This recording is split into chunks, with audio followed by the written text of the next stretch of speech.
Halo, Assalamualaikum. Apa kabar kalian semua? Semoga sehat selalu ya. Perkenalkan, nama saya Lulu Anissa, mahasiswi kebidanan program Sarjana Terapan Universitas Aisyah Yogyakarta.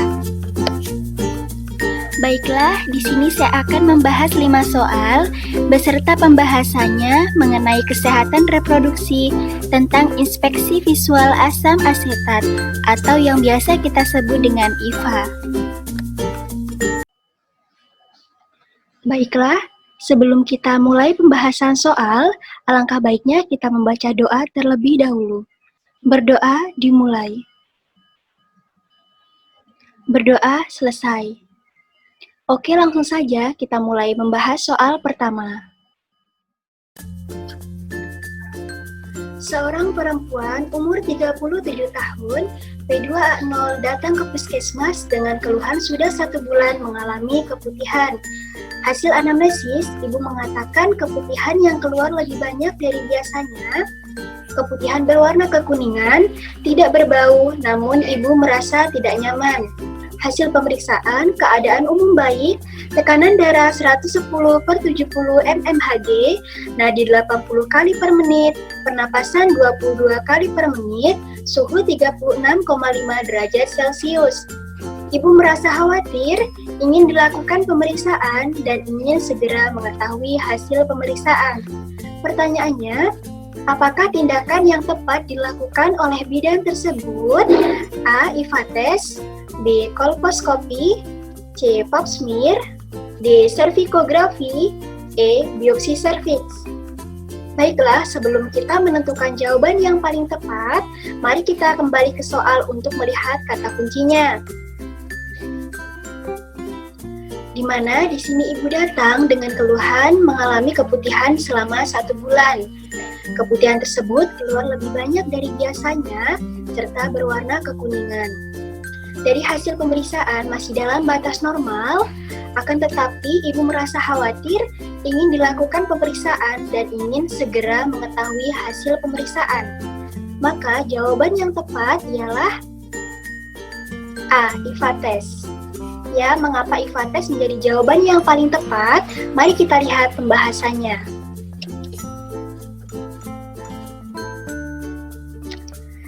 Karena IVA test merupakan pemeriksaan awal yang dilakukan untuk mengamati serviks yang diberi asam asetat secara inspekulo dan dilihat dengan penglihatan mata langsung, yang bertujuan untuk mendeteksi dini adanya tanda gejala kanker serviks, di mana salah satu tanda gejala kanker serviks ialah keputihan keluar banyak lebih dari biasanya dalam jangka waktu yang lama, kemudian berwarna kekuningan ataupun kehijauan, serta berbau busuk yang disebabkan oleh kuman ataupun bakteri. Selain itu, pemeriksaan IVA kita dapat mengetahui hasilnya secara langsung. Untuk pemeriksaan Pap smear, mengapa tidak menjadi jawaban yang paling tepat? Memang sama Pap smear dengan IVA untuk mendeteksi dini adanya tanda gejala kanker serviks. Sedangkan pemeriksaan Pap smear sendiri, kita tidak bisa mengetahui hasilnya secara langsung, melainkan membutuhkan waktu beberapa hari ataupun 1-2 minggu. Dan pemeriksaan kolposkopi, servikografi, ataupun biopsi serviks sendiri merupakan pemeriksaan lanjutan dari pemeriksaan Pap smear. Maka jawaban yang tepat adalah pemeriksaan IVA. Selanjutnya pada soal kedua. Seorang ibu umur 48 tahun, P5A1, datang ke puskesmas dengan keluhan sudah 3 bulan mengalami keputihan banyak, gatal, dan berwarna kekuningan. Ibu mengatakan ingin melakukan pemeriksaan IVA. Hasil pemeriksaan, keadaan umum baik, tekanan darah 110/70 mmHg, nadi 80 kali per menit, suhu 36,7 derajat Celcius. Tampak porsio mengalami perubahan warna bercak putih.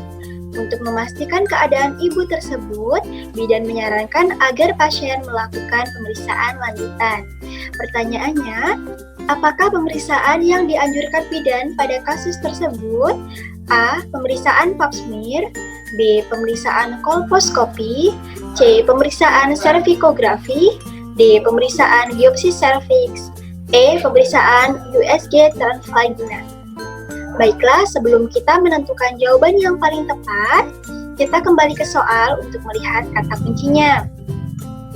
Di mana di sini ibu datang dengan keluhan sudah 3 bulan mengalami keputihan banyak, serta merasakan gatal dan keputihan tersebut berwarna kekuningan. Kemudian dari hasil pemeriksaan IVA didapatkan tampak Porsio mengalami perubahan seperti bercak putih. Maka bidan menyarankan untuk melakukan pemeriksaan lanjutan. Manakah pemeriksaan lanjutan yang tepat diberikan pada pasien tersebut?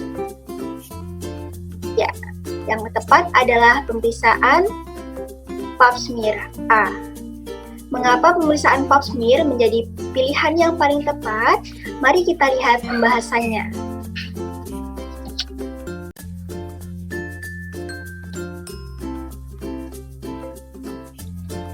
Mengapa pemeriksaan pap smear? Karena pemeriksaan pap smear adalah pemeriksaan yang akan memperlihatkan keberadaan sel-sel prakanker atau kanker pada leher rahim, serta dapat membantu menunjukkan bila ada perubahan mencurigakan pada sel serviks yang berisiko mengarah pada perkembangan kanker di kemudian hari. Selain itu, pap smear merupakan tes lanjutan yang direkomendasikan untuk mendeteksi perubahan sel di leher rahim. Adapun untuk pemeriksaan kolposkopi, pemeriksaan tomografi, pemeriksaan biopsi serviks, pemeriksaan tersebut merupakan pemeriksaan lanjutan dari pemeriksaan pap smear, dan pemeriksaan USG transvagina merupakan pemeriksaan yang bertujuan untuk mendeteksi adanya keabnormalan pada rahim. Maka jawaban yang tepat adalah pemeriksaan pap smear. Selanjutnya pada soal ketiga. Seorang ibu umur 36 tahun P5A0 datang ke PMB dengan keluhan merasa sering lelah, nyeri saat berhubungan seksual, serta nyeri pada bagian panggul. Hasil anamnesis, ibu mengatakan mengalami keputihan yang berbau kurang lebih sudah 8 bulan. Dan ibu sering mengalami pengeluaran darah sedikit-sedikit di luar haid. Hasil pemeriksaan keadaan umum pucat, tekanan darah 90/60 mmHg, nadi 88 kali per menit, suhu 36,6 derajat Celcius, pernapasan 18 kali per menit, Hb 9 gram per dl. Pertanyaannya, apakah diagnosis sementara yang dapat ditegakkan pada kasus tersebut? A. Bartholinitis, B. Kanker serviks, C. Vulvovaginitis, D. Trichomoniasis, E. Herpes genitalis. Baiklah, sebelum kita menentukan jawaban yang paling tepat, mari kita kembali ke soal untuk melihat kata kuncinya. Di mana di sini ibu datang dengan keluhan merasa sering lelah, kemudian nyeri saat berhubungan seksual, serta nyeri pada bagian panggul. Dari hasil pemeriksaan, didapatkan keadaan umum ibu pucat dengan Hb 9 gram per dl, dan ibu mengatakan sudah 8 bulan mengalami keputihan serta keluar perdarahan sedikit-sedikit di luar haid. Maka dari tanda-tanda tersebut merupakan tanda gejala dari penyakit B. Kanker serviks. Ya, mengapa kanker serviks? Mari kita lihat pembahasannya.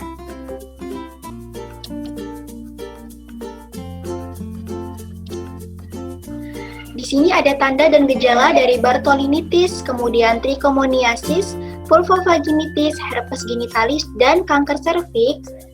Adapun untuk tanda gejala yang berada di soal, yaitu sama dengan tanda gejala kanker serviks, di mana adanya perdarahan setelah berhubungan seksual, perdarahan di antara siklus haid atau di luar haid, keputihan yang tidak sembuh-sembuh dalam jangka waktu yang lama, sama ya, ibu tersebut mengalami keputihan dalam jangka waktu yang lama yaitu 8 bulan, kemudian ibu tersebut mengalami anemia, sama ibu tersebut di soal adalah Hb-nya 9 gram per dl, serta kelelahan, nyeri punggung, nyeri panggul, dan sakit saat berhubungan seksual. Maka jawaban yang tepat adalah B. Kanker serviks. Dapur untuk Bartolinitis sendiri, di sini tanda gejalanya adalah benjolan yang menyakitkan di dekat lubang vagina, timbul nanah ataupun abses, rasa nyeri atau ketidaknyamanan ketika berjalan ataupun duduk. Untuk trikomoniasis sendiri, tanda gejalanya keputihan banyak dan berbau amis, berwarna kekuningan, kehijauan, bisa kental ataupun encer serta berbusa. Untuk vulvovaginitis sendiri, tanda gejalanya adalah tidak nyaman saat buang air kecil, terasa gatal dan iritasi pada area kelamin, keputihan yang berbau tajam, serta adanya peradangan pada sekitar labia dan daerah perineum. Dan untuk herpes genitalis, tanda gejalanya nyeri atau gatal di area alat kelamin ataupun bokong, benjolan merah kecil, dan nyeri saat buang air kecil. Maka yang paling tepat adalah tadi B, kanker serviks. Selanjutnya pada soal keempat. Ibu umur 33 tahun P5A0 datang ke puskesmas dengan keluhan mengalami keputihan berbau kurang lebih sudah 6 bulan. Ibu mengatakan menggunakan alat kontrasepsi IUD dan akhir-akhir ini sering merasakan nyeri saat berhubungan seksual. Hasil pemeriksaan keadaan umum pucat, tekanan darah 90/60 mmHg, nadi 89 kali per menit, suhu 37 derajat Celcius, pernapasan 22 kali per menit, HB 8 gram per dl. Hasil pemeriksaan dalam tampak keputihan banyak serta porsio terlihat perdarahan. Bidan mengatakan bahwa ibu kemungkinan mengalami kanker serviks. Pertanyaannya, apakah faktor risiko penyebab terjadinya kanker serviks tersebut? A. Ras, B. Usia, C. Varietas, D. Pekerjaan, E. Pendidikan. Baiklah, kita kembali ke soal untuk melihat kata kuncinya. Di mana di sini ibu tersebut sudah pernah melahirkan 5 kali dan tidak pernah keguguran. Kemudian dari hasil didapatkan ibu tersebut mengalami keputihan sudah 6 bulan serta akhir-akhir ini sering merasakan nyeri saat berhubungan seksual. Dari hasil pemeriksaan, keadaan umum ibu tersebut pucat dan HB-nya 8 gram per dl. Dari keluhan tersebut, bidan mengatakan bahwa kemungkinan ibu mengalami kanker serviks. Maka faktor resiko atau faktor penyebab terjadinya kanker serviks tersebut adalah C. Varietas.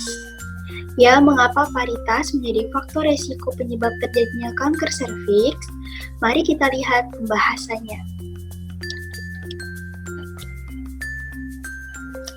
Di mana di sini paritas yaitu karena semakin tinggi risiko wanita dengan banyak anak, dengan jarak persalinan yang terlalu pendek ataupun terlalu dekat, serta seringnya ibu melahirkan, maka akan berdampak pada terjadinya perlukaan organ reproduksi yang mengakibatkan mudahnya HPV atau Human Papilloma Virus timbul sebagai pemicu kanker serviks.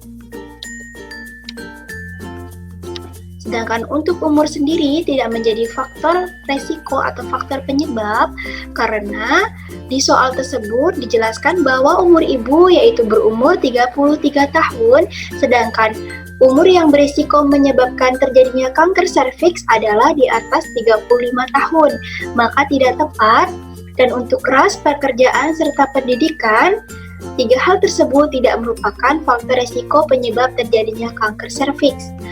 Maka jawaban yang tepat adalah D. Varietas. Selanjutnya pembahasan soal kelima. Seorang perempuan umur 26 tahun datang ke puskesmas dengan keluhan mengalami keputihan berbau busuk kurang lebih sudah 7 bulan serta nyeri saat berhubungan seksual. Hasil anamnesis mengatakan dirinya belum menikah dan bekerja sebagai PSK atau pekerja seks komersial. Hasil pemeriksaan keadaan umum pucat, tekanan darah 100/60 mmHg, nadi 89 kali per menit, suhu 37,5 derajat Celcius, HB 9 gram per dl. Pemeriksaan dalam terlihat lesi pada porsio serta tampak pengeluaran darah. Dari kasus di atas, bidan mendiagnosis pasien tersebut mengalami kanker serviks. Pertanyaannya, apakah kuman yang menyebabkan terjadinya kanker serviks tersebut? A. Herpes simplex, B. Neisseria gonorrhoeae, C. Chlamydia trachomatis, D. Trichomonas vaginalis, E. Human papillomavirus atau HPV. Baiklah, kita lihat kata kuncinya. Karena di sini bidan sudah mendiagnosis kemungkinan ibu mengalami kanker serviks, maka kuman yang menyebabkan terjadinya kanker serviks adalah, mari kita lihat pembahasannya. A. Herpes simplex merupakan virus penyebab dari penyakit herpes genital atau herpes kelamin, maka tidak tepat. B. Neisseria gonorrhoeae atau gonococcus adalah bakteri penyebab dari penyakit gonore atau yang disebut dengan kencing nanah yang merupakan penyakit menular seksual. Tidak tepat. C. Chlamydia trachomatis merupakan bakteri penyebab penyakit chlamydia atau secara medis lebih dikenal sebagai chlamydiasis, yaitu infeksi menular seksual atau IMS dengan penyebab bakteri yang paling umum terjadi. Maka tidak tepat. D. Trichomonas vaginalis merupakan parasit penyebab penyakit trichomoniasis, yaitu termasuk penyakit menular seksual atau PMS. Tidak tepat. Dan yang terakhir adalah E. Human papillomavirus atau HPV adalah virus yang dapat menyebabkan infeksi di permukaan kulit serta berpotensi menyebabkan kanker serviks. Maka jawaban yang tepat adalah E. Human papillomavirus atau HPV.